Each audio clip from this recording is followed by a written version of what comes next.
hacerse presente aquí. Ustedes lo estaban esperando, aquí lo tienen. ¿Quién le da la bienvenida al hermano Johnny? Hermano, bienvenido a este lugar, La Carpio, a este pueblo Maranata. Antes de decirle algo al hermano, quiero felicitar a todas las visitas que han venido. Tenemos visitas aquí. Está mi hermana, quien le da la bienvenida a Bridget. ¿Sí? Puede ponerse de pie, hermana, para que los hermanos la conozcan.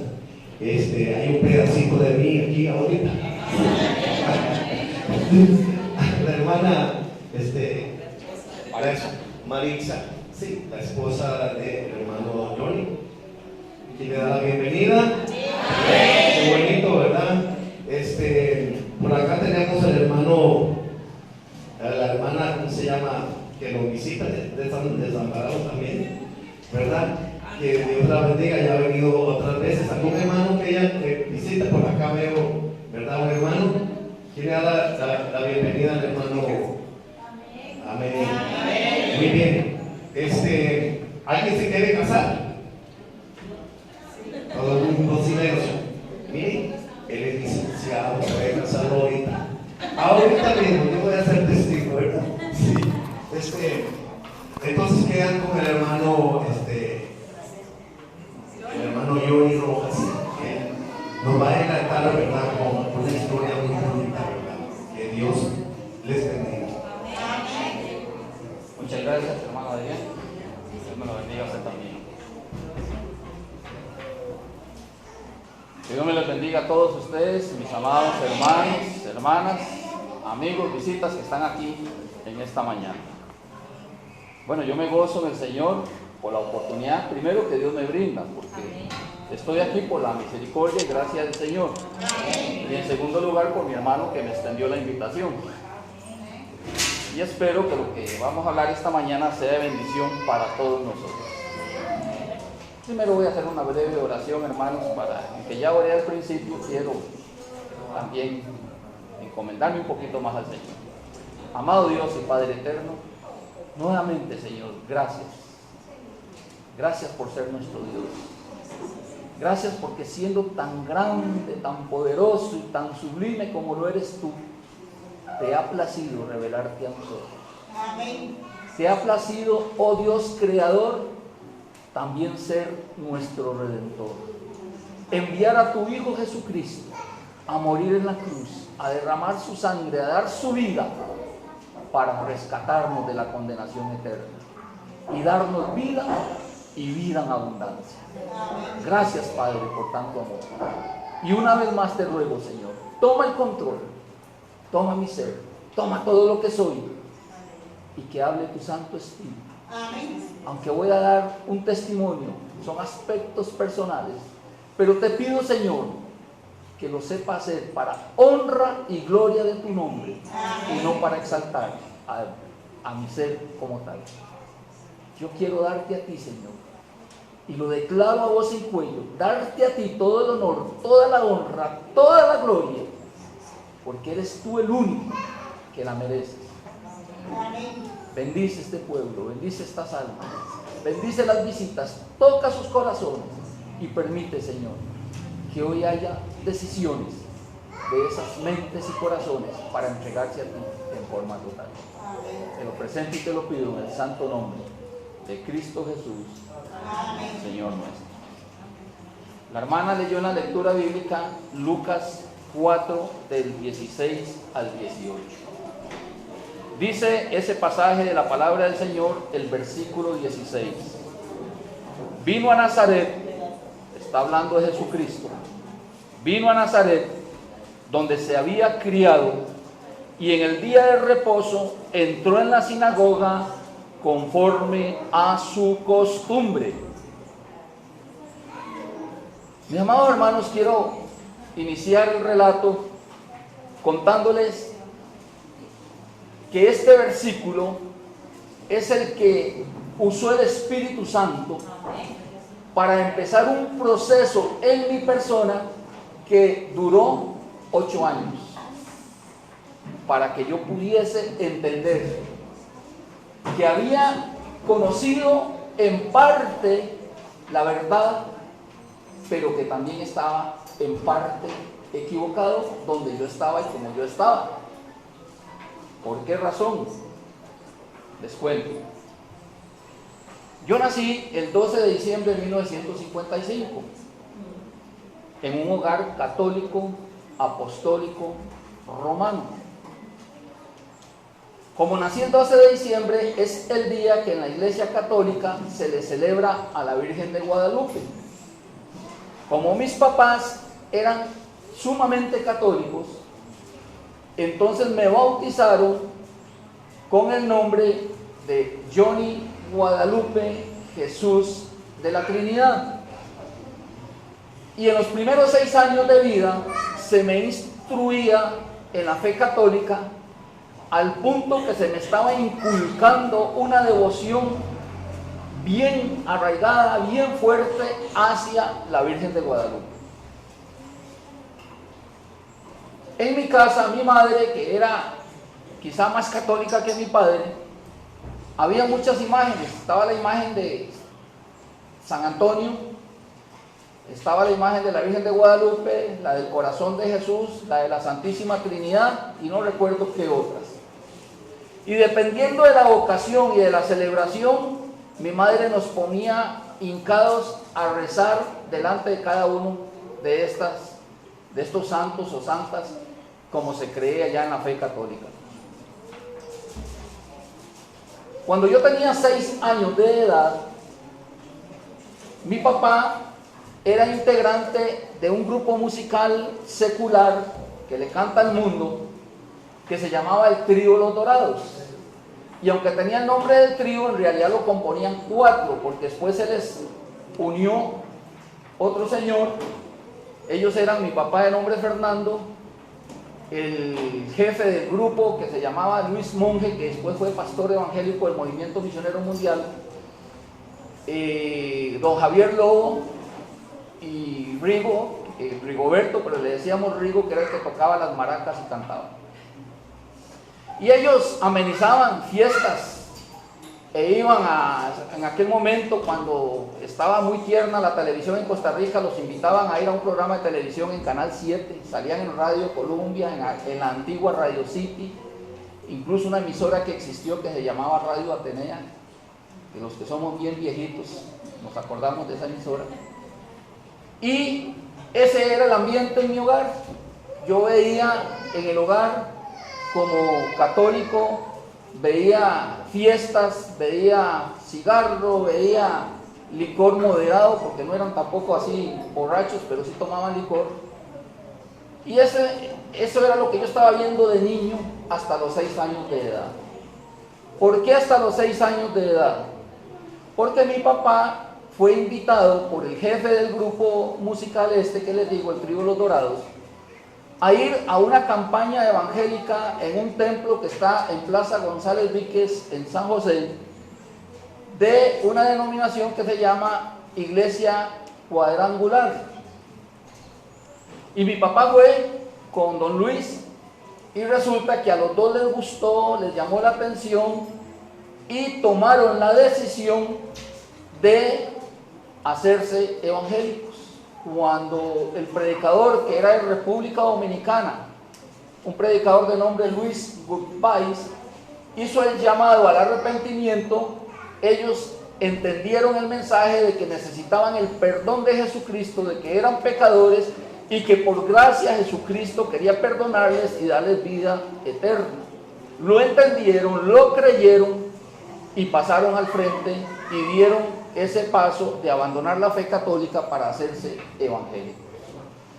Entonces yo empecé a sufrir una persecución ya de niño de mis amiguitos del barrio, porque cuando ellos se dieron cuenta que en mi casa nos habíamos hecho evangélicos, empezaron a despreciarme y a decirme que incluso los papás o las mamás de algunos de ellos les prohibían jugar conmigo y con mis hermanos, porque decían que estábamos salados porque nos habíamos volcado de la fe católica a la fe evangélica. Y empecé a crecer de los 6 años a los 12 años de edad con una combinación de recibir lo evangélico con lo católico. ¿Y qué pasó? Que cuando yo era llevado los domingos a la escuela dominical y entre semana prácticamente todos los días, porque en aquellos entonces, estoy hablando allá por el año 62, 63, todos los días en la iglesia evangélica había culto. Y mis papás lo tomaron con tanta fuerza que íbamos todos los días al culto, de domingo a domingo. Hoy en día no, hoy es diferente. Hoy incluso las iglesias evangélicas con costos hacen 2 servicios a la semana, pero en aquella época era toda la semana. Pero resulta que mi abuelita materna, doña Carmen Solís, ella tenía el gran deseo de que yo, como nieto de ella, fuese sacerdote católico. Y entonces mi abuelita, que vivíamos a la par, porque éramos vecinos en la misma propiedad, pero en casas diferentes, me agarraba y me llamaba que es que invitarme al café, que a comer donde ella, entonces, pero era que me estaba adoctrinando y haciendo lo propio para que yo no abrazara la fe evangélica y siguiera en la fe católica y estudiara para sacerdote. En ese periodo de tiempo, de mis 6 años a los 12 años, yo recibí enseñanza evangélica y recibí también lo católico por medio de mi abuela materna. Entonces mi abuelita me llevaba a las procesiones en Semana Santa y me llevaba a las misas católicas los domingos en la tarde, porque ella le pedía a mi papá y a mi mamá que le prestaran al nieto para ir a comprar un heladito, y me llevaba a Desamparados Centro. Nosotros vivimos en Desamparados, y entonces me llevaba, pero el fin verdadero era que me llevaba a la misa de la parroquia central de Desamparados. Entonces después de la misa pues cumplía con la oferta del heladito, y yo siempre iba encantado por el heladito, pero a la vez estaba recibiendo un adoctrinamiento católico, al punto que yo en algún momento le dije a mi abuela, entre ese periodo de años, que sí, que yo iba a estudiar para sacerdote. Hubo un momento en que en mi interior, en mi fuero interno, yo estaba convencido de que yo iba a ser sacerdote católico.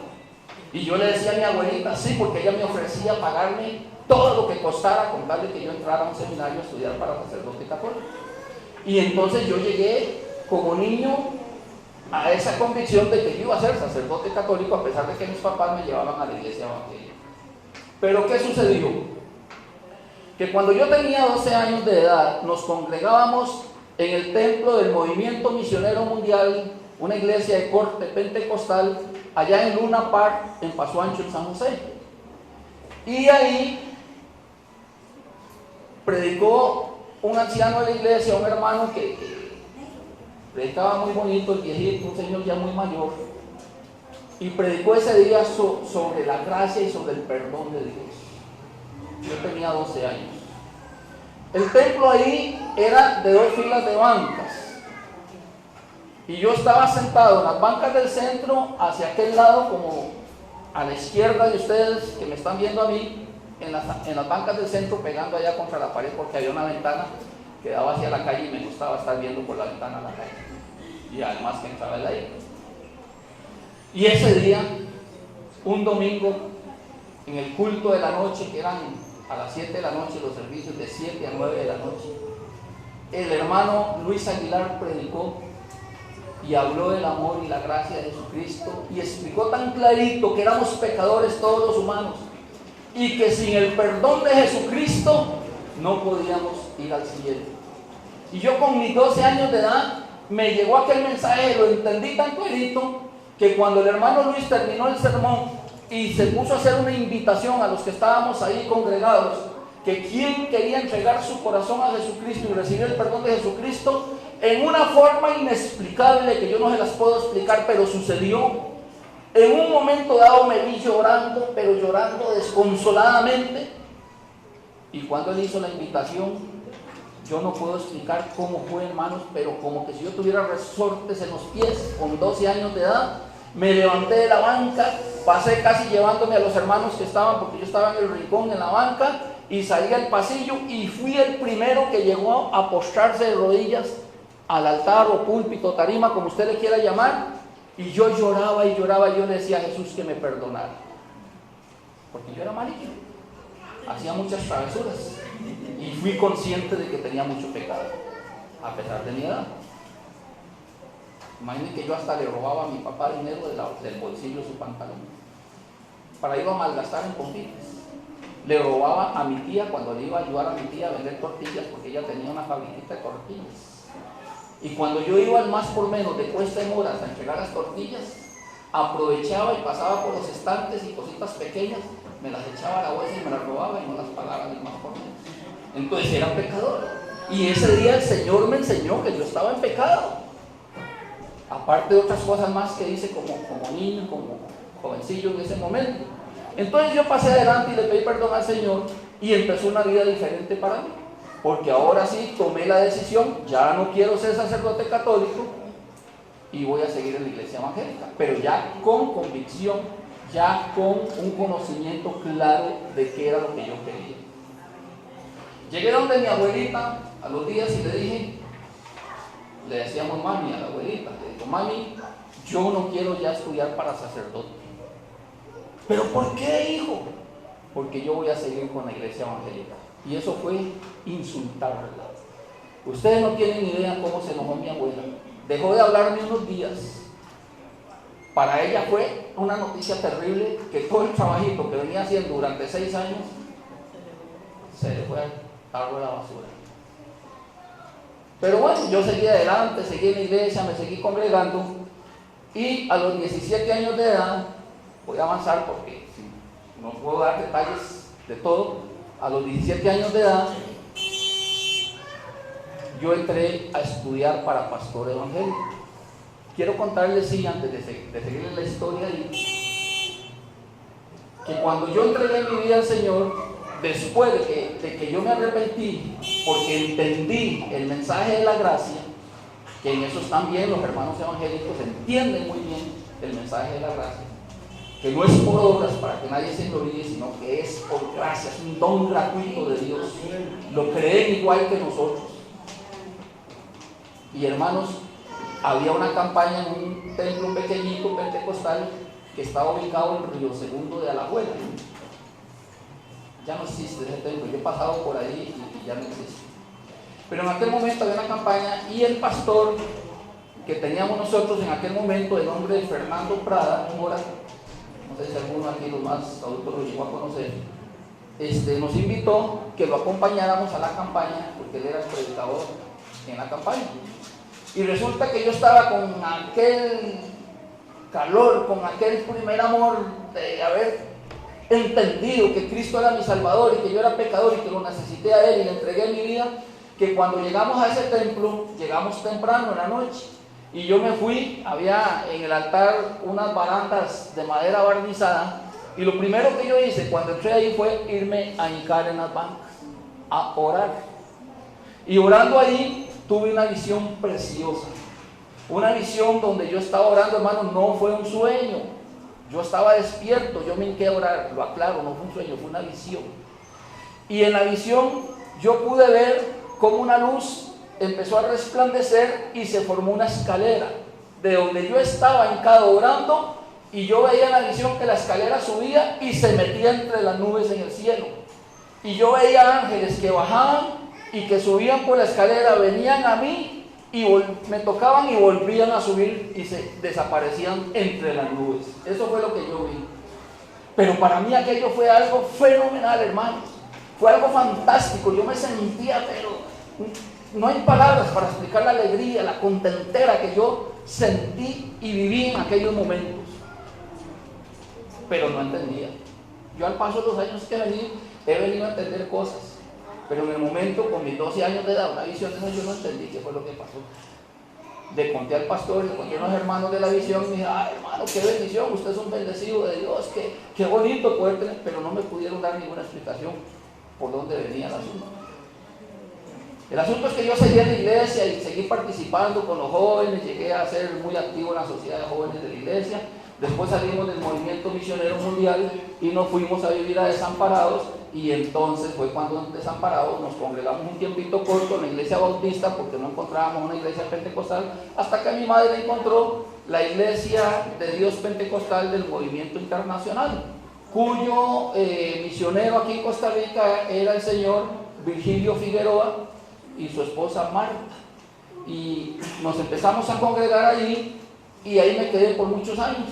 Toda mi juventud prácticamente la viví con esa denominación pentecostal, y ahí fue donde yo entré a estudiar al Instituto Bíblico Mixpa Centroamericano, o Instituto Bíblico Centroamericano Mixpa es el nombre correcto, y ahí empecé a estudiar para ser pastor pentecostal.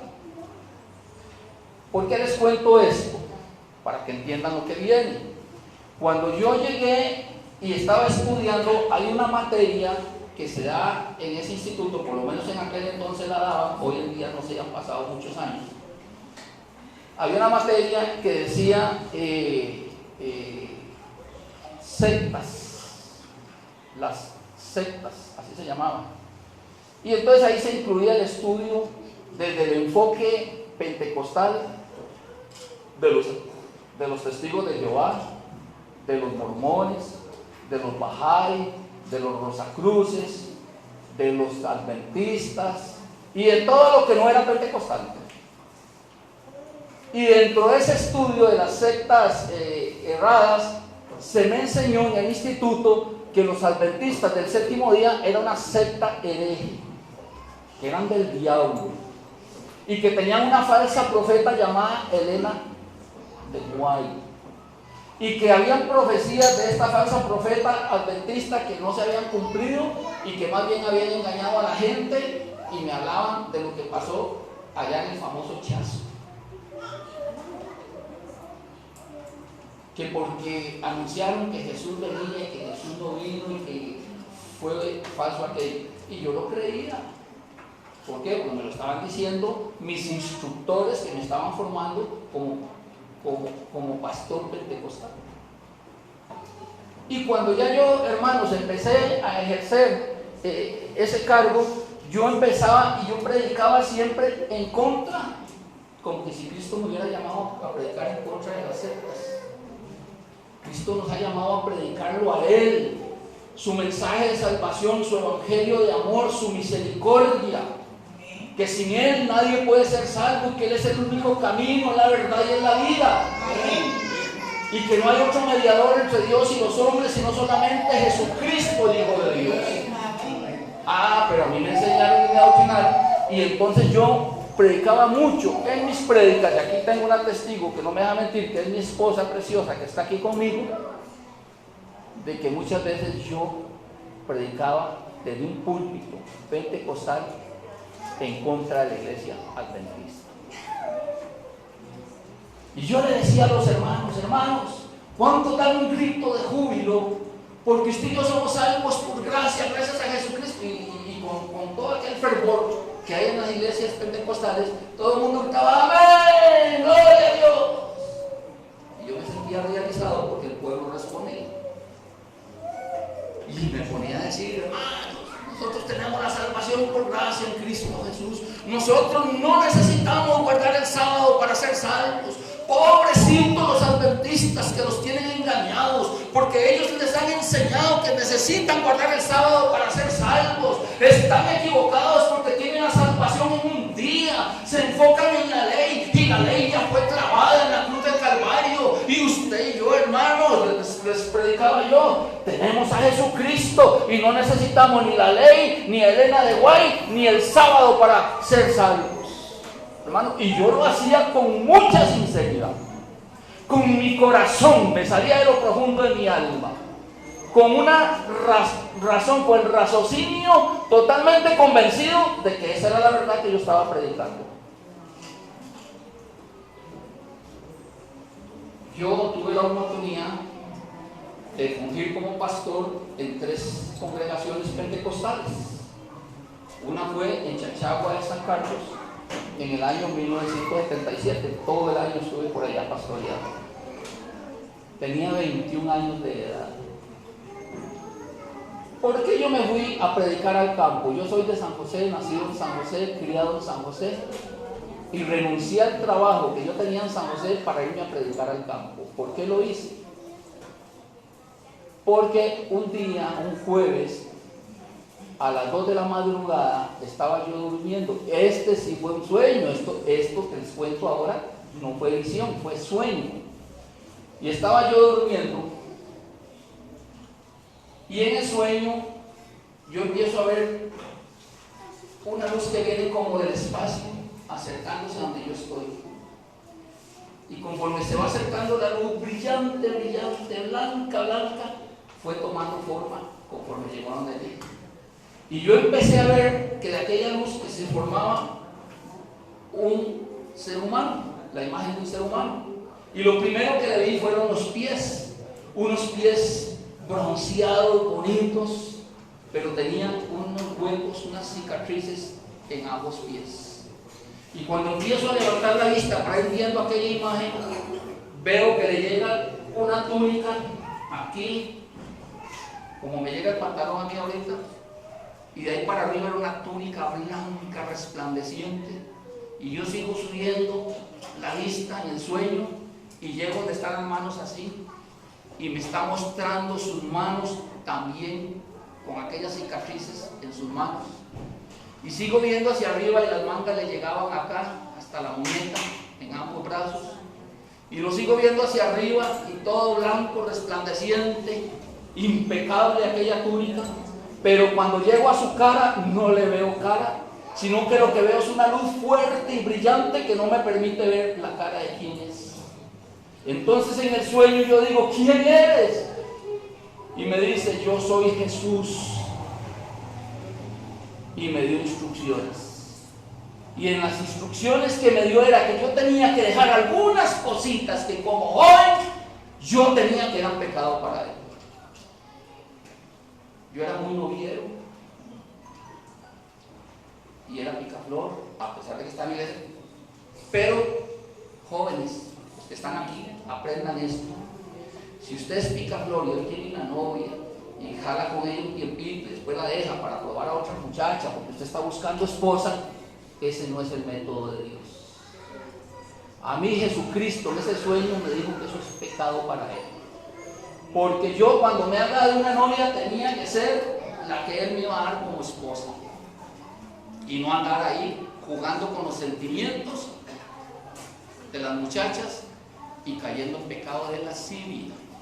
Vean qué triste.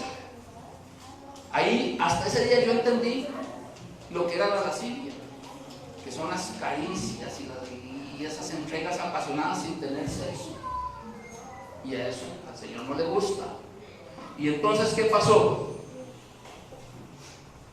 Que Él dijo que Él quería que yo fuera a predicar al campo. Él no me quería en la ciudad en aquel momento. Entonces yo le hice caso. Hermanos, en el sueño yo le pedí perdón y lo agarré y le abracé los pies y yo lloraba y lloraba en los pies de Jesús. Y vean qué curioso. Yo estaba durmiendo en mi cama. Tuve el sueño y cuando desperté estaba hincado. En la orilla de la cama, hincado, llorando desconsoladamente y pidiéndole perdón a Jesús. Me pasó a los 12 años y me pasó a los 20, casi 21 años de edad. Y entonces yo dije, Señor, tomo tu orden. Y le dije a mi mamá, voy a renunciar al trabajo. Yo trabajaba en una oficina privada en Interfashion Industries, ahí en Barrio Cuba, en San José, en una fábrica que producía en aquel tiempo la ropa para las tiendas Yams. Y puse la renuncia y le dije a mi mamá que me iba para el campo. Y curiosamente mi mamá reaccionó con una paz y me dice, si Dios te está mandando, hágale caso. Pero mi papá fue el que se opuso y dice, ¿cómo te vas a ir? ¿Cómo vas a hacer eso? Tú estás muy joven, ¿cómo vas a dejar el trabajo? Claro, era la ayuda económica que se le iba de la casa. Posiblemente él pensó en eso. El caso es que yo renuncié y dije, ¿y ahora para dónde me voy? Si yo soy de aquí de San José, no conozco a nadie en el campo. Entonces me vino la idea, yo tengo familia por el lado de Limón, porque tengo mucha familia en la zona de Limón, Guápiles, Guásimo, Cariari, Limón Centro. Y dije, voy a irme para uno de mis primos, le pido posada y empiezo a predicar por allá el pensamiento del hombre. Pero ¿qué dice Isaías? Que mis pensamientos no son tus pensamientos, ni mis caminos son tus caminos. Y me invitan a predicar en la iglesia Asambleas de Dios en la central de Naranjo de Alajuela, un domingo. Bueno, prediqué sábado y prediqué domingo, pero el domingo yo me despido de los hermanos y les cuento que voy a ir a predicar al campo y que me voy a ir para Limón. Resulta que al final del servicio, un hermano que está allá afuera de la iglesia esta habla conmigo y me dice que si no puedo cambiar mi plan de no ir a Limón e irme para Chachagua de San Carlos, que él tiene una familia muy católica allá y que son alcohólicos y que necesitan a alguien que les predique. Yo le dije que sí, así, en una forma espontánea, no me cuestioné el asunto, le dije que sí. Me dice, bueno, yo lo llevo mañana lunes. El asunto es que el lunes yo cogí el bus a las 6 de la mañana en San José, él me esperó en Naranjo, abordó el bus, nos fuimos para Chachagua y me fui a predicar a Chachagua y se levantó una iglesia pentecostal en Chachagua. Nada más les cuento eso, hermanos, para que ustedes vean de dónde Dios, cómo Dios lo mueve a uno y también cómo Dios lo guía a la verdad completa. Porque yo tenía parte de la verdad. Nadie puede decir que es mentira lo que los hermanos evangélicos creen de que la salvación es por gracia y que es por el derramamiento de sangre de Jesucristo en la cruz del Calvario y que no hay que hacer absolutamente nada más que creerlo, aceptarlo y vivirlo en fe de que se es perdonado por medio del sacrificio de Jesucristo. Eso es una verdad incuestionable. Y los hermanos evangélicos predican fervorosamente esa verdad y la tienen. Por eso yo estaba contento con eso. Resulta que ya después salí de Chachagua y mi hermana me mandó un mensaje de que estábamos ocupando personal del Poder Judicial para ser auxiliares de investigación. Y resulta que yo, como humano, dije, aquí hay mucha pobreza en el lugar donde yo estaba, en Chachagua. Si yo me voy a trabajar, yo puedo ganar para enviar Biblias, enviar tratados y ayudar a que la obra aquí crezca, porque aquí hay mucha necesidad. Y lo vi desde ese punto de vista. Y me vine a San José y presenté los papeles al Poder Judicial para ser auxiliar de investigación, pero yo no pensaba ser detective. Yo no quería cargar un revólver y unas esposas que andar persiguiendo delincuentes ni investigando delitos. Yo interpreté que ese anuncio que salió en La Nación era para un auxiliar de investigación, era el que estaba en una oficina auxiliando investigadores, recibiendo la correspondencia, haciendo informes y todos los trámites de oficina, porque ese había sido mi trabajo de oficinista cuando yo trabajé en Interfacción Industria. Pues me equivoqué. Resulta que el famoso auxiliar de investigación que estaba solicitando por el judicial candidatos era para ser detective, lo que llamamos un detective. Cuando yo fui a la entrevista y don Guido Jiménez, el licenciado Guido Jiménez me entrevistó y me explicó así bien crudo, mire muchacho, pero es que usted va a tener que ir a la calle a pelearse con delincuentes y usted va a tener que ir a agarrar cuerpos podridos que aparezcan, que hayan muerto por alguna razón, o tiene que ir a un accidente de tránsito donde un carro mata a una persona, desbarata la cabeza y quedan unos pedazos de seso ahí, usted va a tener que irse a juntar con su mano. Me lo puso bien crudo, ¿por qué? Porque le pintan el panorama tal cual es a uno, para que si uno no tiene la capacidad, mejor no estorbe, váyase y déle campo a otro. Y yo me pensé en mi interior, si yo le digo que no, este señor va a decir otro cobarde que salió corriendo. Y entonces me dije a mí mismo, voy a decirle que sí y voy a probar, porque él me hablaba que me hacían una prueba de 3 meses y si yo pasaba las pruebas me daban el trabajo fijo. Entonces yo dije, no, voy a probar los 3 meses y si no me sirve me voy y no hay problema. Pues con los 3 meses me quedé 17 años investigando. Fui investigador en el OIJ y vi toda clase de delitos, pero como no les voy a contar lo que hice de investigador, pero entonces ustedes se preguntarán, ¿y qué pasó entonces con el pastorado? Lo abandoné y me dediqué a ser investigador. Conocí a mi esposa en Punta Arenas, yo llegué soltero a Punta Arenas, trabajé en el OIJ de Punta Arenas, allá Dios tenía todo planeado para darme esta belleza y allá la conocí y nos casamos. Amén. Pero nos casamos en la iglesia católica porque ella era católica y yo era evangélico y entonces pudo más ella que yo en ese momento y para yo decir, entonces no es la esposa que el Señor le tenía, porque usted se casó en rebeldía con la iglesia católica. Hermano, yo creo que al final Dios sabe todo lo que hace. Y Dios tenía un propósito, porque se casó conmigo y ahí nomás aceptó a Jesucristo como su Salvador, ahí nomás entendió toda la doctrina de la iglesia evangélica en cuanto a la salvación y se hizo evangélica conmigo. Y entonces de ahí para adelante nuestros hijos han nacido dentro del evangelio, porque los 3 hijos que el Señor nos ha dado, los 3 nacieron siendo nosotros evangélicos. Amén. ¿Y qué pasó? Que al paso del tiempo estoy yo en el Poder Judicial y me toca perseguir a un muchacho joven de 21 años, ya yo tenía 33 años, ya la pancita se me veía, ya estaba más gordito, y yo me tocó perseguir a un infractor de la ley terrena que vendía drogas, un traficante de drogas, jovencito. Y en la persecución no se la vi. Él era de 21 años, jovencito, lleno de aire, y ya yo 33 años, gordito, y no hacía ni ejercicio. Y entonces no lo alcanzo. Saco el revólver, apunto bien a la espalda del puro centro, jalo el gatillo, porque los que han manejado armas de fuego saben que el arma es de 2 tiempos. Cuando usted mete el dedo en el gatillo y usted le hace aquí, hay 2 tiempos. Cuando el gatillo aquí, el martillo aquí atrás, tira hacia atrás, para luego caer con mucha presión por el resorte que tiene hacia adelante, golpear el percutor para que el fulminante estalle y explote la pólvora que está dentro del cartucho, y el plomo, que es propiamente lo que es la bala que pega en el cuerpo, salga hacia el blanco al que uno apunte. Y yo saqué mi revólver y apunté a este joven del cual me reservo el nombre. No se me olvida el nombre, pero me lo reservo porque él está con vida. Y lo apunto en el centro de la espalda, y yo estoy aquí y él va como por allá donde está la puerta, y lo apunto, jalo el martillo, me queda solo un tiempo nada más tocar el gatillo y se va el martillo y la bala sale a pegar en la espalda. Y estoy en esa posición, ya bien, cuando escucho dentro de mi cabeza, clarito, así como ustedes me están oyendo, yo lo escuché pero dentro de mi cabeza: no lo hagas, si lo matas te vas a la cárcel. Pero clarito me habló esa voz.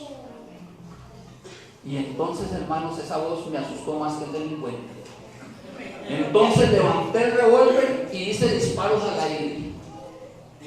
Pero si la voz no me habla, yo mato a un hombre que estaba desarmado porque él no llevaba arma, y me voy a la cárcel y pierdo el trabajo. ¿Y qué pasó? Que entonces yo llegué a una convicción: ¿qué soy yo en esta tierra? Soy un bachiller de secundaria, no tenía estudios universitarios. Soy un bachiller de secundaria con un revólver en la mano, con unas esposas persiguiendo delincuentes. Tenía 33 años y me vací con huila de 21 años. Entonces yo me imaginé, me representé a mi edad de 50 a 60 años, y yo no voy a llegar a viejito persiguiendo huilas.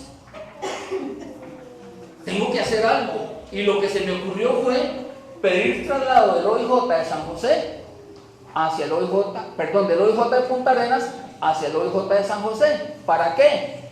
Con la firme determinación de que me iba para San José a estudiar para abogado. Y yo estudié para abogado no con la idea de ser juez, como lo fui, sino que con la idea de ser un jefe policial. O sea, ya yo necesitaba el título de abogado para poder alcanzar el puesto máximo dentro del organismo de investigación judicial, que las jefaturas requieren el título de abogado. Yo no lo tenía. Había avanzado mucho en el ámbito de investigador, me había dado ascensos, pero no podía llegar a ser nunca un jefe de delegación, o aún más jefe a nivel del OIJ, a nivel nacional, porque no era abogado. Entonces decidí, voy a estudiar para abogado, y como los jefes no persiguen delincuentes, como los jefes no andan haciendo investigaciones, sino que lo que están es en una oficina, en un trabajo administrativo, viendo que todos cumplan con su deber y que todo ande en orden, y dando asesoría legal cuando hay que darla a los investigadores, digo, bueno, yo voy a ser uno de esos. Y me metí a estudiar. Cuando ya yo estoy en los últimos meses de la carrera de abogado, todavía soy investigador del OIJ en San José, se da el famoso secuestro de los magistrados. Y cuando se dio el secuestro de los magistrados, una vez que capturaron a los Fallas, que fueron los que cometieron ese secuestro, los hermanos Fallas, le dijeron al jefe de la oficina de sección de inspecciones oculares y recolección de indicios que a quién recomendaba él para ir a trabajar la escena del crimen donde estuvieron secuestrados los magistrados. Y este jefe, don Emilio Barrantes, recomendó que fuera yo, porque ya yo había pasado por esa oficina, había ido a la República Dominicana a recibir un curso sobre eso, y él consideró que en ese momento el más apto para hacer ese trabajo era yo. Y entonces me llaman por radio que me presente a la oficina. En ese momento estoy trabajando en la oficina de capturas, y me dice mi jefe, don Raimundo Salazar, que me presente ante la subdirectora del organismo de investigación judicial, porque querían hablar con ella. Y lo que querían era precisamente de que yo me fuera a trabajar la escena del crimen, teniendo a cargo todo el personal para dirigir la escena del crimen, porque era algo delicado con los magistrados. Hermanos, para no alargar todos los detalles, porque no es esa la idea hoy, me fue tan bien, pero me fue tan bien, y hice un acta, porque yo soy especialista en redactar, hice un acta tan detallada que aquellos magistrados quedaron impresionados. Y salió todo también, lo de planimetría, que era hacer los planos, yo dirigía a los planimetristas, los que tomaban fotografías, yo les tenía que decir, tome este ángulo, tome este otro ángulo, la foto, me interesa esto, me interesa aquello. A los que levantaron huella, yo les dije, hagan aquí, hagan así, porque yo era el jefe de la escena del crimen, y la dirigí también, Dios me ayudó, que salió casi perfecta. Entonces, un día ando en el carro en la calle, buscando personas para capturar, que tenían orden de captura, y llama al operador de radio diciendo que debía presentarme en la oficina, que me estaban llamando. Entonces yo me devolví y yo iba preocupado porque casi siempre lo llaman a uno para sancionarlo y no para felicitarlo.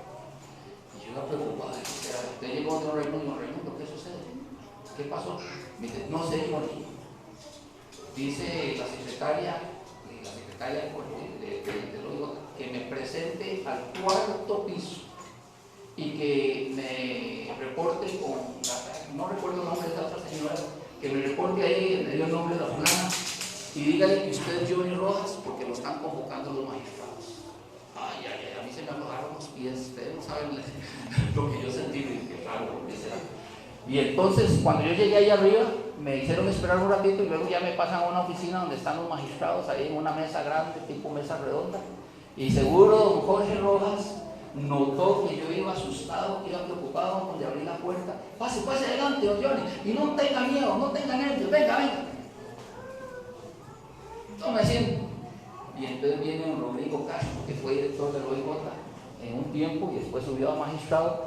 Me dijo, Johnny, tranquilo, quiero un cafecito, quiero un fresquito, una galletita, dígame qué quiere para decirle a la secretaria que nos traiga. Y entonces yo era muy cafetero, entonces me mandaron a traer el cafecito con una galletita y ya yo empecé a entrar en confianza.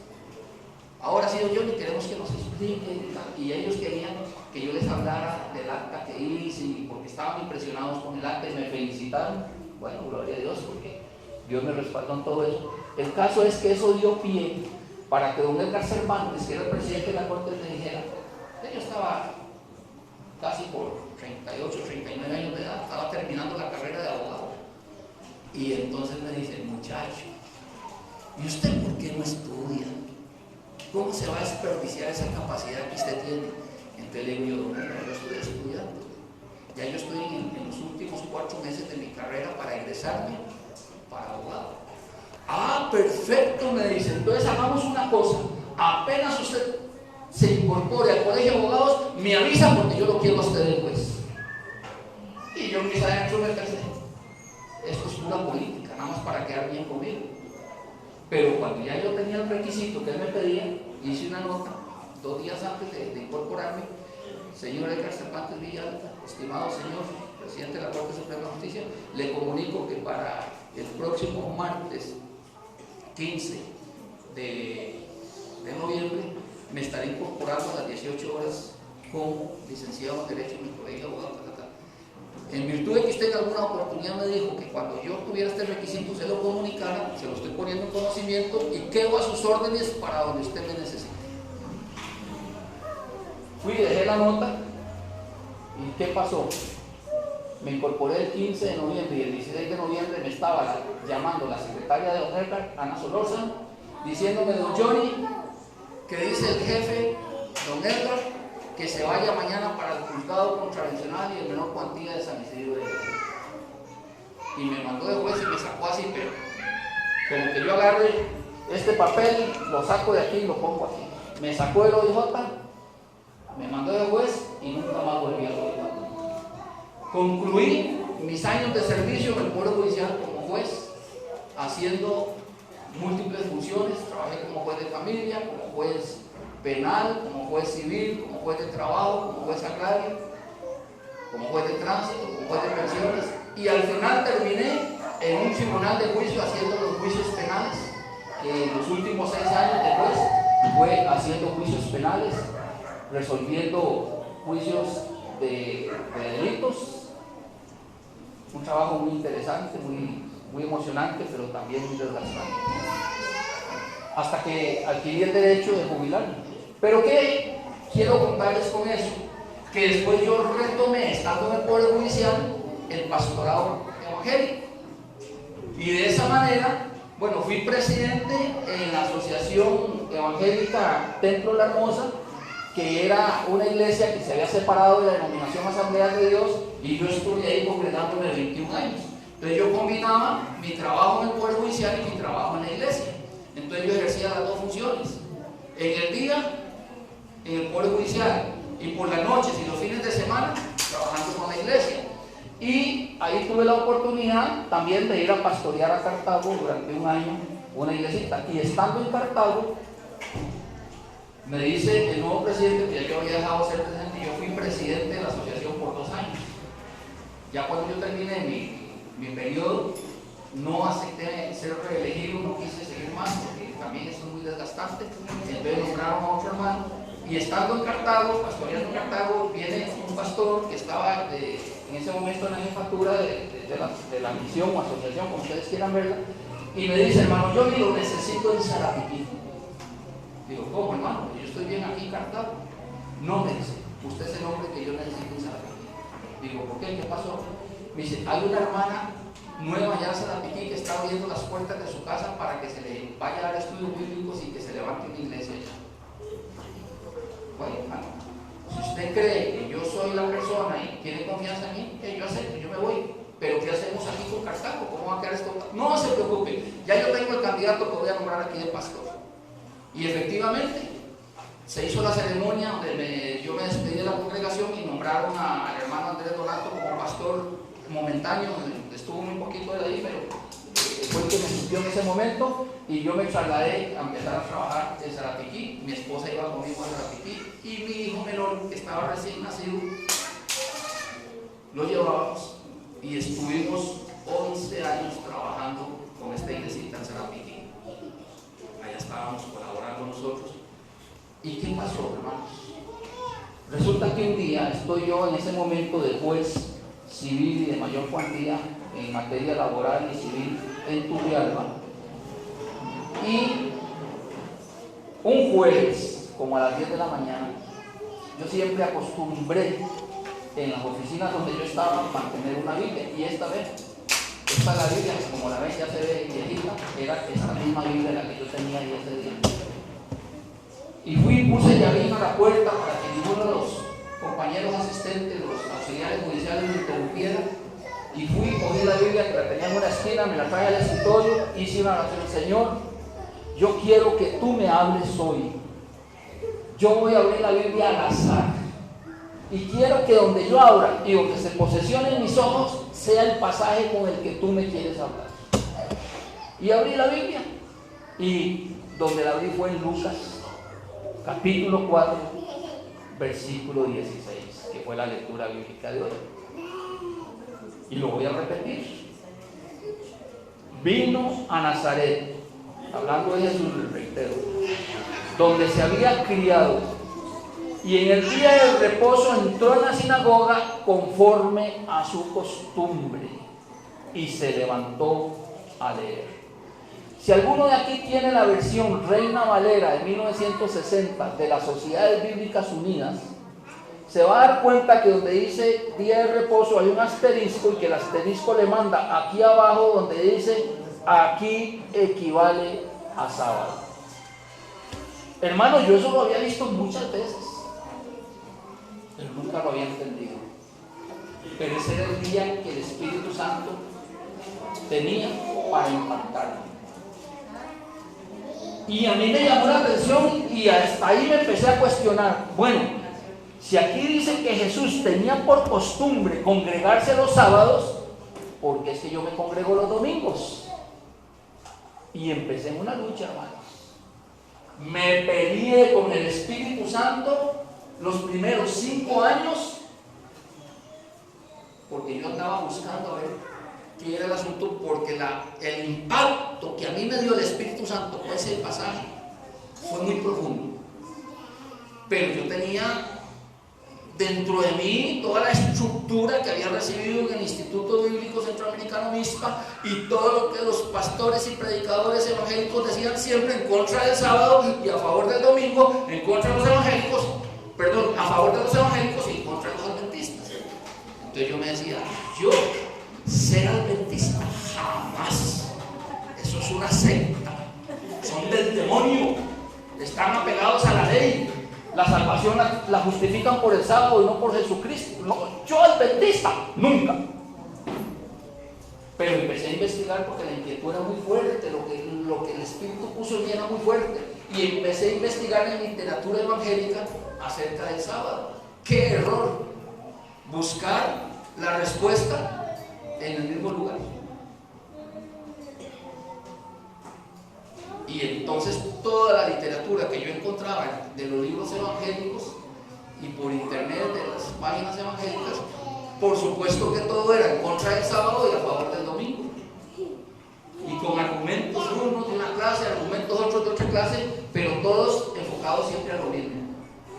Que ya no importa el día, que ya el sábado fue clavado en la cruz, que nadie nos juzgue en comida, en bebida, en una nueva, en días de fiesta o en días de reposo.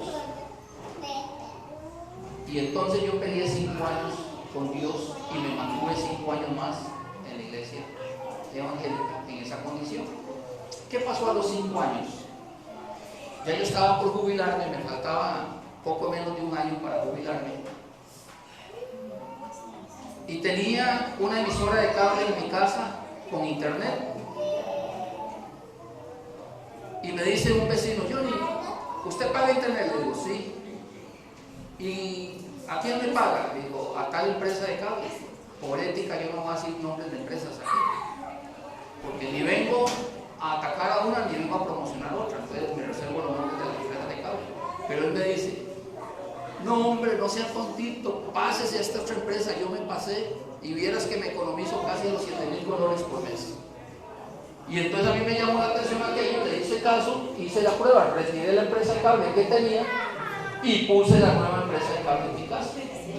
Entonces un sábado por la tarde, ya eso de las 6:30 de la noche a 7 de la noche, estoy en la casa y voy a ver qué canales perdí de la otra empresa de cable y qué nuevos canales tengo ahora con la nueva empresa de cable. Y empiezo a pasar la televisión y la empiezo a pasar.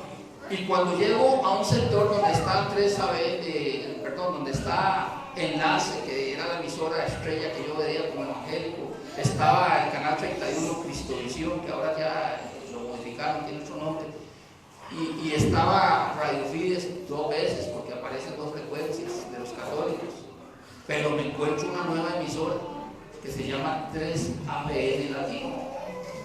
Pero en un momento yo no sé qué nombre tiene la emisora. Lo que me llamó la atención es que en ese momento, en ese preciso instante, estaban anunciando que nuestro próximo programa es la predicación con un pastor de nombre Esteban Borg, y el título del mensaje decía: los hijos de Dios y las hijas de los hombres. Y a mí me llamó la atención porque cuando yo estuve en el Instituto Pentecostal para que me preparaban para ser pastor, A mí me dieron una versión de que los hijos de Dios eran ángeles caídos, los ángeles desobedientes, y que estos ángeles conquistaron mujeres, copularon con ellas, las embarazaron y nacieron los gigantes que mencionaba en Génesis.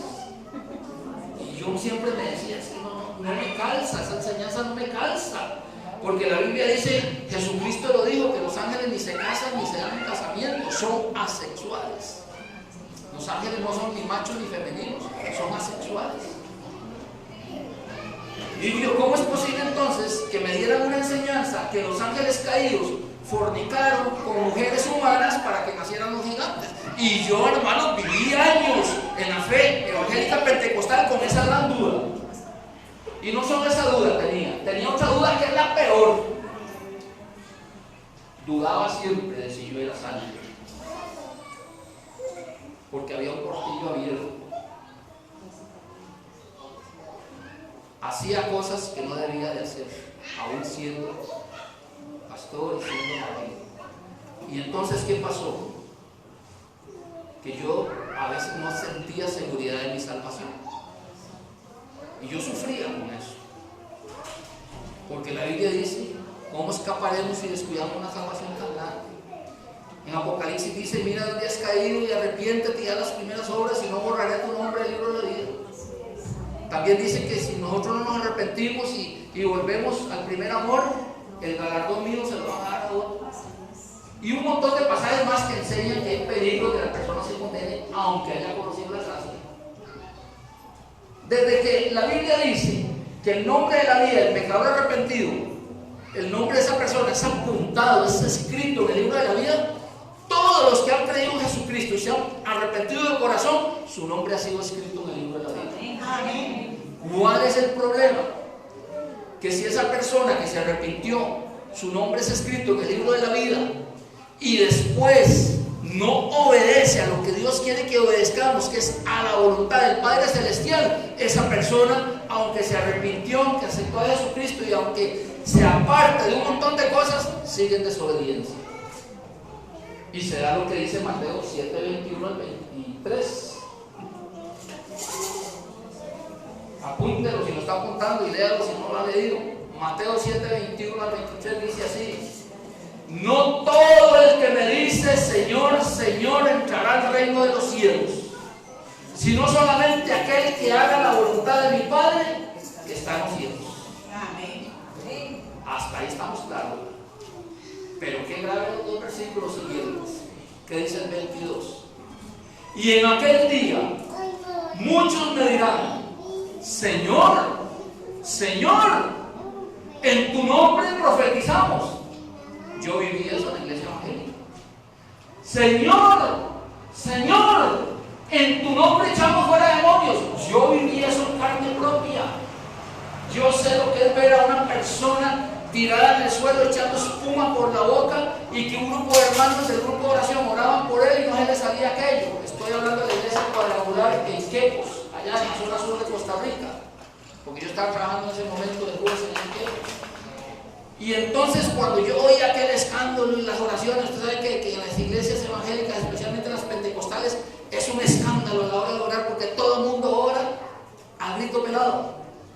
Y yo estaba orando al frente en el templo, en el altar, pero yo estoy oyendo que en una aula donde dan las clases de escuela dominical están reprendiendo y todo, y yo digo, qué raro, ya tienen mucho rato y ese demonio no sale. Entonces me paré donde estaba y yo voy a orar por ese demonio. Un hombre como de 26 años.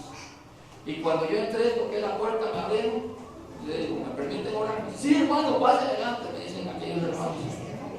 Y me fui donde el hombre que estaba en el suelo, que se burlaba de ellos y decía improperios, y le digo, le puse la mano en la cara y le digo, en el nombre de Jesús de Nazaret, te vas ahora mismo de este cuerpo.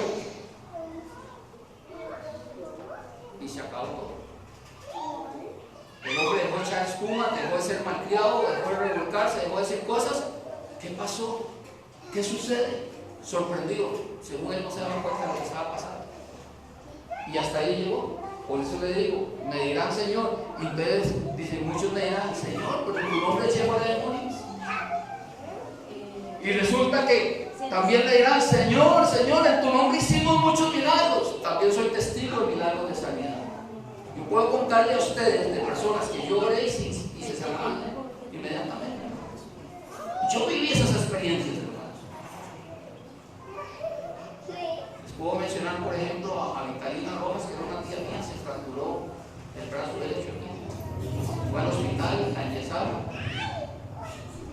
Y llegó donde vi y me dijo: Johnny, ¿podría usted orar por mí? Esto me duele mucho y me interesa. Digo: claro que sí, tía, yo oro por usted. Y oré por ella. Y ella tuvo tanta fe, y yo tuve fe, que se le sanó la fractura.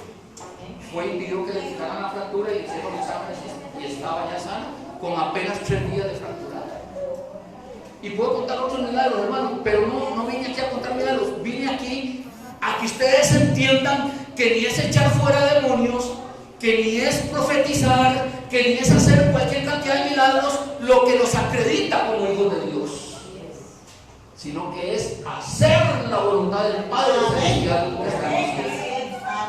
Y dice el versículo 23, la respuesta de Jesús a todos esos que creen que porque hacen todos esos milagros y reprensión de demonios y profecía y todo eso, Jesús dice que Él les va a contestar: apartados de mí, hacedores de maldad, no los conozco.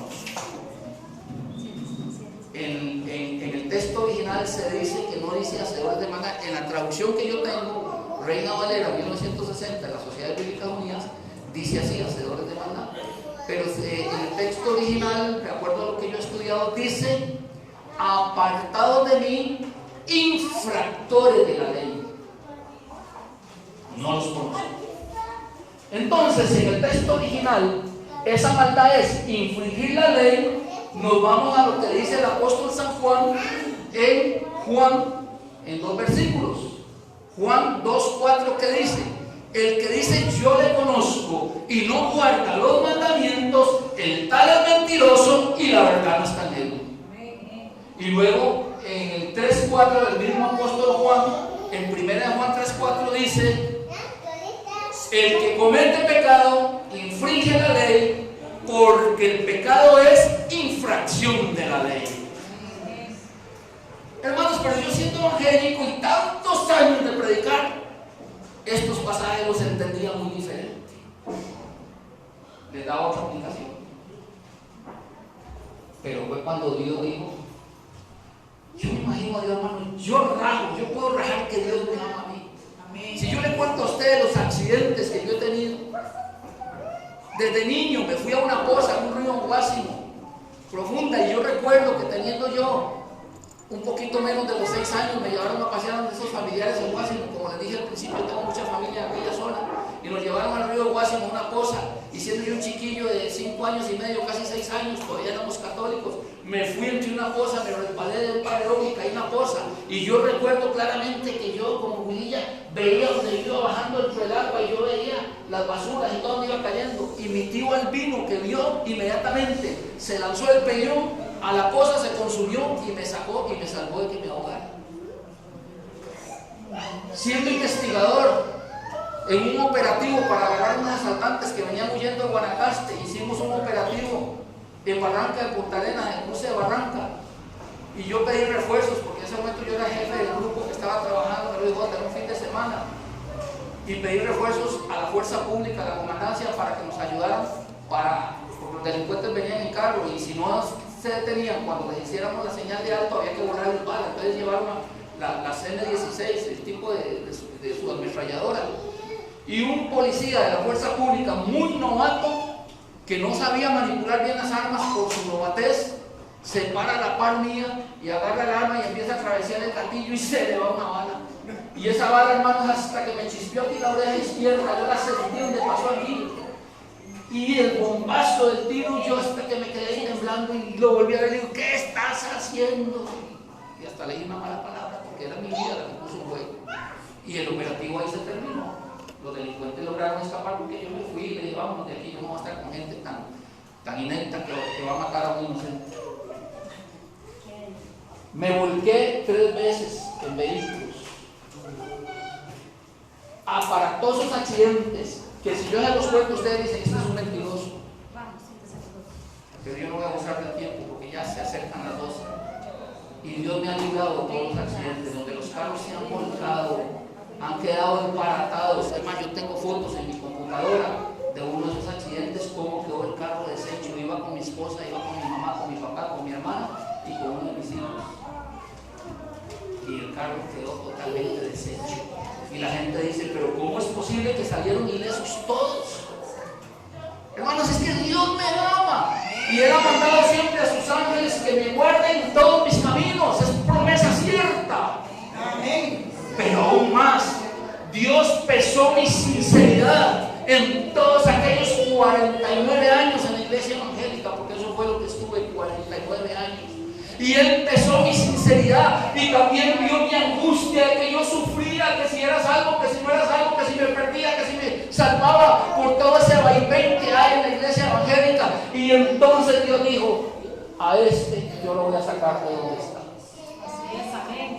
Y le dijo a su Espíritu Santo aquel jueves a las 10 de la mañana en la oficina del juzgado en Turrialba, vaya, empiece a darle revelación a Johnny. Amén. Y trató conmigo. Pero yo era tan terco que luché 5 años solito. Porque como les decía, cuando vino la predicación de Esteban Bor, a mí me llamó la atención el título, porque era una de las dudas grandes que yo tenía y le puse atención. Y yo me deleité con esa predicación y me quedó tan clarito, cómo es el asunto, que hasta el día de hoy lo disfruto. Amén. Pero vean que Satanás, siendo el hermano Esteban Bor como es un hombre de Dios, un hombre de amor, Satanás me ponía a mí que lo viera con rechazo.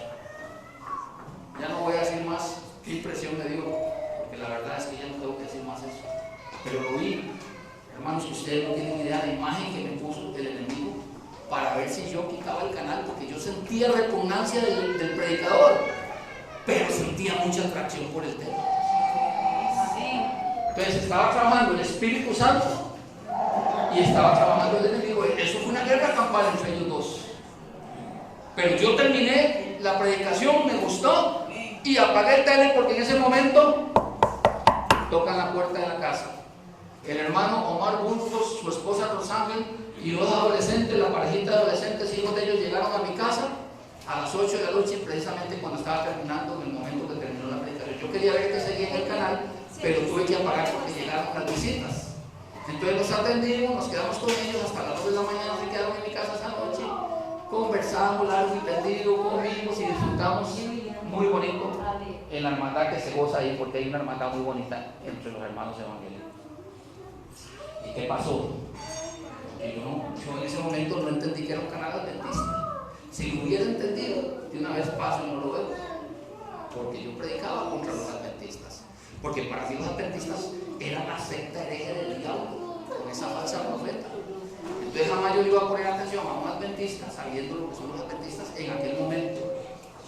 Al día siguiente, cuando regresamos de la escuela dominical, mi esposa se va a preparar el almuerzo, como a la 1 de la tarde, y entonces dije yo, bueno, mientras mi esposa prepara el almuerzo, en vez de ir a ayudar a ella, dije, voy a ir a prender el tele para seguir viendo el canal de anoche, que me gustó tanto la predicación de aquel pastor.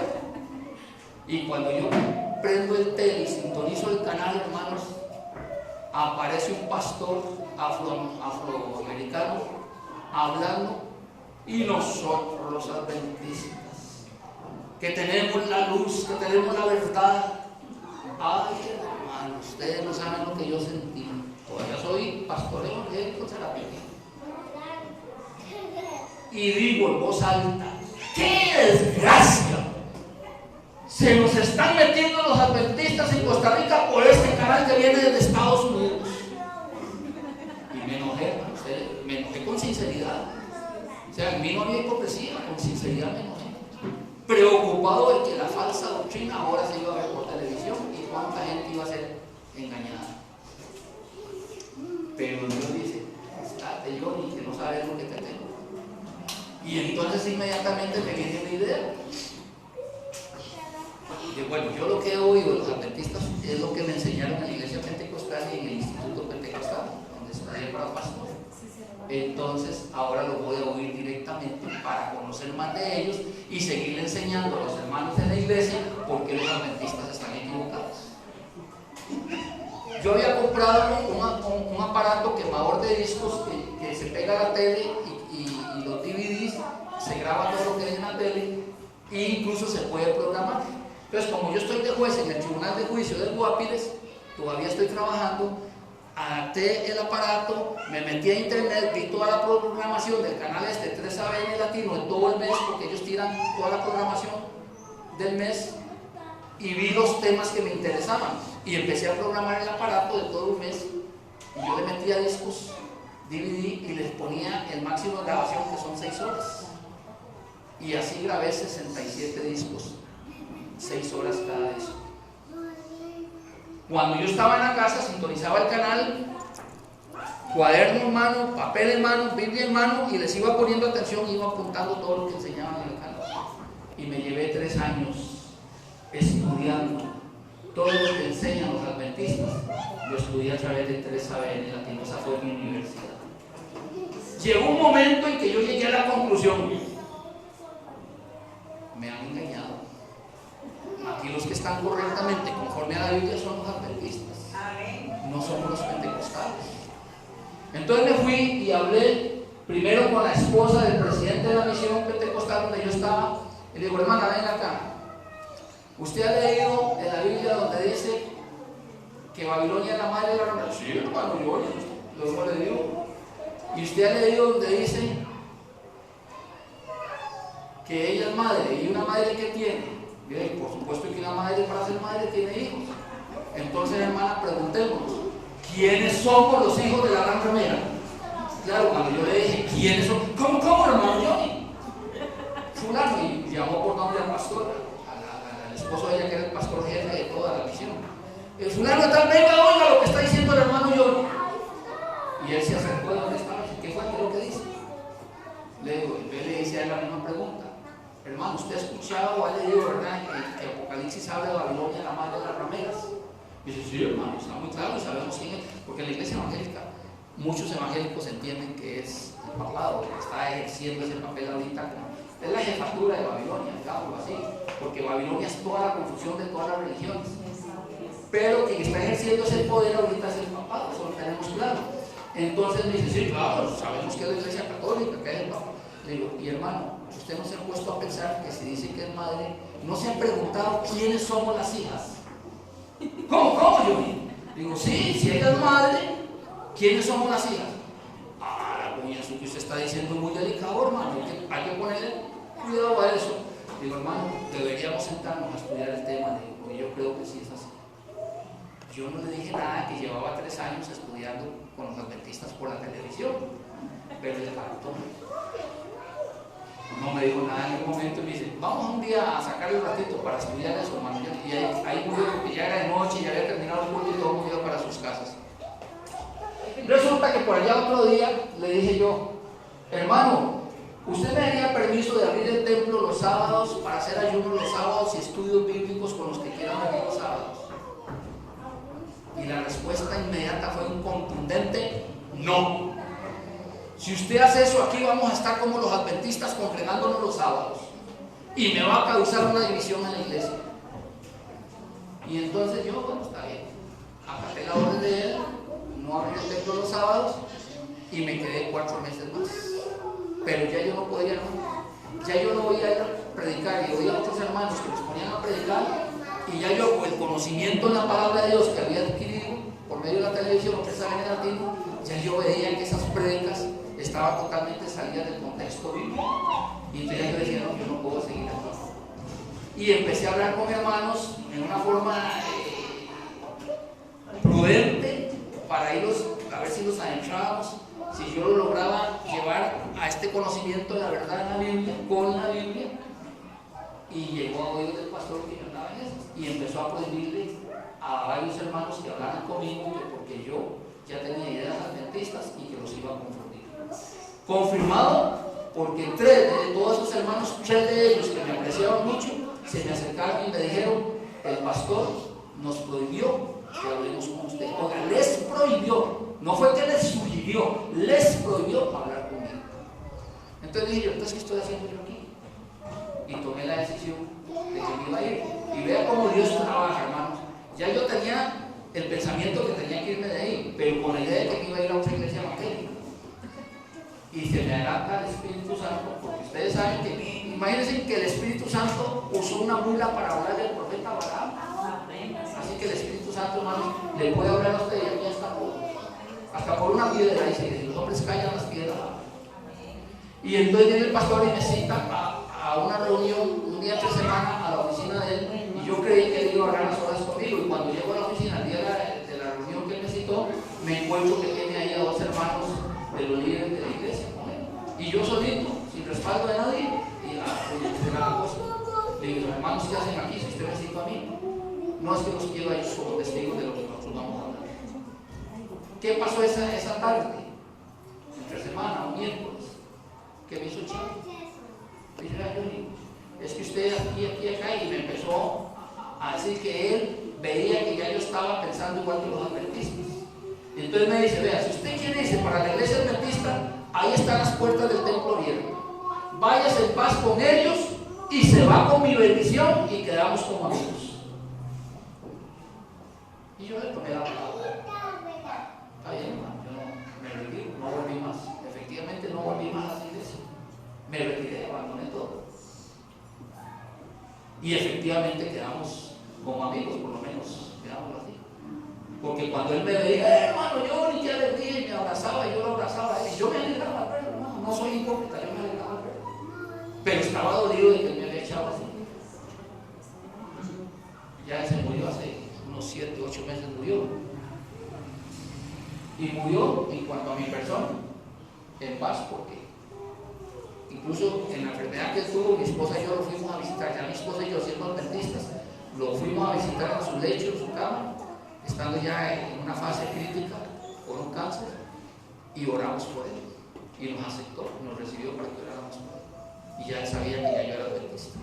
Pero entonces quedamos en paz en ese aspecto. Pero ¿qué sucede? Que me quedo en mi casa, y me quedo 5 meses sin congregarme metido en mi casa, y un día me dice mi esposa, ¿usted qué piensa hacer? ¿Se va a quedar toda la vida así? Digo, es que ya yo no quiero ir a las iglesias evangélicas porque enseñan mal, y tampoco quiero irme a meter al adventista porque yo tenía fobia contra los adventistas. Era algo muy fuerte dentro de mí. Entonces me dice, ya, ¿por qué no visitamos otras iglesias evangélicas? Y la que le guste ahí nos quedamos y yo la acompaño. Y entonces de verdad empezamos a visitar iglesias ahí desamparados, visitamos 3 iglesias y ninguna me gustó y a ninguna me congregué, y me quedé un mes más en la casa metido, sin congregar. Hasta que un día me nace el deseo y yo voy a ir el miércoles al culto de oración de los adventistas, porque yo cuando pasaba al frente del templo desamparado yo veía el rotulito que ahí tenía el horario de los cultos. Y digo, ya voy a ir a la iglesia adventista. Y me dice, ¿de verdad te vas a ser adventista? Y digo, si ahí me lleva Dios, ahí estoy. Bueno, usted sabe lo que hace, me dice mi esposa con mucho respeto y con mucho amor. Me dice, usted sabe lo que hace, pero yo sé lo que yo he creído. Si usted quiere hacerse adventista, hágase, que yo sigo en mi iglesia, porque yo sí sé lo que he creído. Ella era la líder de mujeres y era la líder del grupo de oración. Y entonces, no, está bien, tranquila, usted sigue en la iglesia evangélica y yo sigo en la adventista, y llevamos la música a paz. Y entonces me fui. Pero resulta que me encontré ese miércoles cerrado el templo, habían suspendido temporalmente los cultos de los miércoles porque los estaban asaltando mucho. El templo queda en la parte de la parada, y entonces habían suspendido porque se habían dado ya varios asaltos a los hermanos cuando salían del culto. Entonces, en una formación estratégica dejaron de hacer culto un tiempito para que los delincuentes dijeran, no, ya aquí ya no sirve, ya no salen hermanos. Y entonces no encontré nada. Y me fui, hermanos, me fui triste para mi casa. No hubo culto. Pero la inquietud siguió, y cuando llegó el sábado, me despierto temprano, me voy a bañar y todo, digo a mi esposa, voy para el culto adventista. Voy a ir a ver cómo son los adventistas ya en realidad, sí, carne propia, porque lo que conocía era la televisión. Porque hermanos, en 49 años de ser evangélico, solo una persona intentó darme el mensaje de la doctrina adventista, que fue mi tía Ella. Porque cuando Kelly Cox vino a Costa Rica, allá en López Currón, en San José, ella que era evangélica de la iglesia cuadrangular, alguien la invitó a la campaña con Kelly Cox. Y resulta que ella ahí entendió el mensaje y lo abrazó y se hizo adventista. Y entonces mi pobre tía fue el ataque de todos nosotros, porque se había hecho adventista. Entonces, cuando yo tenía 21 años de edad, ella quiso abortarme porque ella veía mi fervor, mi sinceridad por las cosas de Dios. Vea, Junito, venga, quiero explicarle, vea, es que la Biblia es... Y cuando yo vi que me estaba dando ya lo del sábado, tía, un momentito, conmigo no se meta con eso. Usted a mí no me va a sacar de la fe que yo tengo. Si usted quiere condenarse, allá usted, siga usted en eso, pero a mí déjeme en paz. Oiga, y mi tía me hizo un caso de una manera tal que nunca más me volvió a hablar nada de la doctrina adventista. Pero como ella me confesó después, nunca me aflojó en sus oraciones. Dentro de las personas por las que ella oraba fuertemente, una de ellas era yo. Cuando yo me hice adventista, cuando ya yo me bauticé en la iglesia de Desamparados, el 22 de enero del 2011, lo primero que hice fue ir a buscar a mi tía, que era una viejita ya de 99 años de edad. Ella murió de 101 años de edad. En ese momento tenía 99 años. Y fui y la busqué y le dije, tía, vengo a darle una noticia. Me dijo, ya la sé. Con una gran sonrisa en su camisa me dijo, ya la sé. ¿Qué es lo que sabe, tía? Que usted ya entendió y abrazó la fe adventista. ¿Quién se lo dijo? Si no lo sabía. Y las hijas que vivían con ella no lo sabían. Pero cuando yo dije, tía, vengo a darle una buena noticia, ya lo sé. Ya me puedo morir porque mi oración ha sido contestada. Lo abracé y nos gozamos en el Señor. Por eso, hermanos, nosotros tenemos de verdad que interceder con nuestra familia. A mi tía le llevó de mis 21 años de edad hasta mis 55 años de edad. Hay de 21 a 50 y 29 y 5 más, 34 años de edad orando por este templo. Cuando el Espíritu Santo me impactó con este texto allá en la oficina del tribunal de Turrialba, era respuesta a las oraciones de aquella mujer que no me aflojó. Como yo era terco y ceñido en mi religiosidad evangélica y no entendía y no aceptaba, Dios dijo, bueno, te voy a enseñar entonces, ahí te mando 3 saberes latinos para que aprendas. Y yo empecé a ver 3 saberes latinos no para aprender y hacerme adventista, sino para atacarlos y enseñar por qué los adventistas estaban equivocados. Y a los 3 años de estar sintonizando el canal y estudiándolos a conciencia, detenidamente, llegué a una conclusión. Aquí el equivocado soy yo. Los adventistas tienen la verdad, yo estoy en el error. Y pasó todo eso que les he contado. Y ese sábado que fui a la iglesia adventista en Desamparados, un sábado 9 de octubre del año 2010. Ay, hermano, no hay palabras para contar la experiencia tan preciosa. Yo fui al culto. Cosas importantísimas sucedieron. En Desamparados se acostumbra a tener a 2 diáconos o diaconisas a la puerta recibiendo las visitas. Les toman el nombre, les apuntan el número de teléfono, les dan la bienvenida y con mucha cordialidad lo llevan a uno a sentarse. Y me atendieron 2 hermanas, que si mal no recuerdo eran la hermana, podría haber sido la hermana Manuela. Yo he hecho números para tratar de recordar quiénes fueron. Me parece que era la hermana Manuela y la hermana, la líder de diáconos, ¿cómo se llama? Y la hermana Cristina, que me recibieron ese día. Con un amor, con un cariño, con un afecto como que yo era el hijo de ellas. Y bienvenido, y de dónde los visita, y cómo se llama usted. Y una de ellas me tomó el brazo y me llevó para sentarme en las bancas, pero yo no quería ir adelante, a sentarme muy adelante. Y entonces hice fuerza contra ella y me senté en la última banca a la izquierda, donde empezaba la banca, porque dije yo, cuando aquí empiecen a orar para la despedida, yo salgo y me voy porque no quiero que me aborten. Pero resulta que no me pude escapar, porque el primer anciano que era en aquel entonces, y lo es hoy en día, José Celio Hernández, se paró al frente. Damos una cordial bienvenida al hermano Johnny Rojas, al que nos visita, y al fulano y tal, porque había otra visita. Quiero decirles que son bienvenidos y que ustedes están invitados ahora al final del servicio, que nos acompañen allá atrás al salón multiusos en la planta alta, porque tenemos un almuercito para ustedes que son visitas. Que como mi bello si no estábamos haciendo almuerzo. Y me Me quedé y ahí estoy hasta el día de hoy. Amén. Claro, hubo un tiempo en que me fui de Desamparados y estuve en Atenas, pero eso es otra historia. Porque el Señor nos permitió a mi esposa y a mí levantar una iglesia en Atenas. Amén. Adventista del séptimo día. Pero no se los cuento otro día porque el tiempo ya dice, pare, yo ni pare. Pero entonces, hermanos, ¿qué es lo que quiero decirles? Que terminé bautizándome nuevamente en la iglesia adventista porque yo había sido bautizado a mis 17 años de edad en la iglesia pentecostal. Pero cuando mi hijo Figueroa me bautizó a mí, ni él ni yo guardábamos el sábado. Entonces yo, cuando me hice adventista, entendí que yo me bauticé en desobediencia a uno de los 10 mandamientos.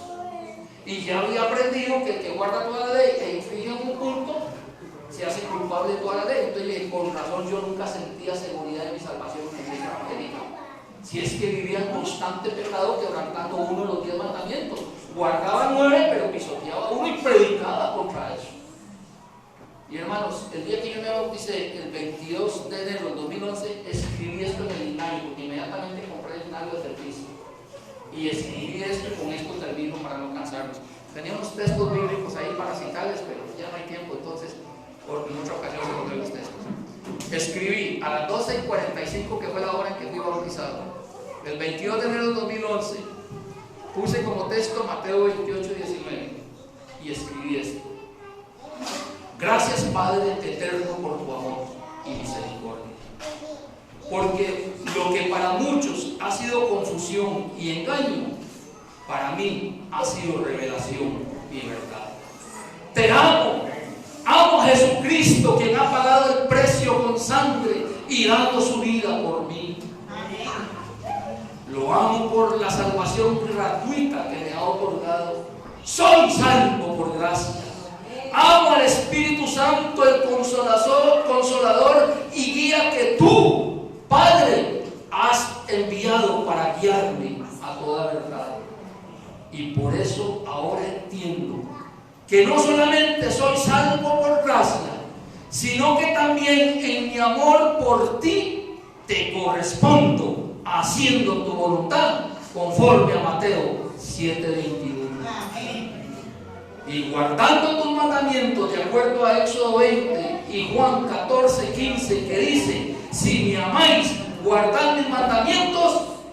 Padre, te doy gracias por permitirme ser parte de tu iglesia con la fe de Jesús y guardando tus mandamientos, como dice en Apocalipsis 12:17, 14:12 y el 22:14, y también en 1 Juan capítulo 5, versículos del 1 al 4. Amén. Con sinceridad, tu hijo Johnny Rojas Bejarano. Esto se lo escribí yo a Dios. En la gratitud. ¿Por qué? Porque entendí que yo soy salvo por gracia como lo había aprendido, pero no había aprendido que el segundo paso al recibir la salvación por gracia implica la obediencia incondicional. Yo no puedo sobornar a Dios, yo no puedo negociar con Dios, decirle: Dios, de tus 10 mandamientos yo guardo estos 10 como están en la Biblia, pero el cuarto mandamiento yo lo voy a guardar el domingo y no el sábado porque tú resucitaste un domingo. Eso era lo que yo hacía.